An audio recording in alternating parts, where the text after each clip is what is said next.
நாம் இப்போ இந்த வீடியோவில் சுண்டைக்காய் தீயல் எப்படி பண்ணலாங்கிறத பார்ப்போம்.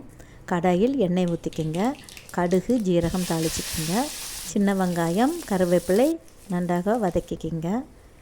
வெங்காயம் நன்றாக வதங்கியதும் தண்ணீரில் தட்டி போட்டுள்ள பச்சை சுண்டைக்காவை எடுத்து நன்றாக வதக்கிக்கிங்க. உப்பு சேர்த்துக்குங்க.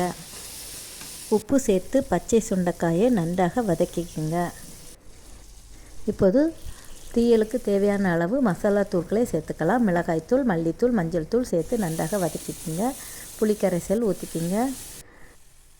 1 கப் அளவு தண்ணீர் ஊற்றி மூடி போட்டு வேக வச்சுக்கலாம். மிகவும் சத்துக்கள் நிறைந்த இந்த சுண்டைக்காயை அடிக்கடி உணவில் சேர்த்துக்குங்க. சாதத்துடன் சாப்பிட மிகவும் ருசியாக இருக்கும்.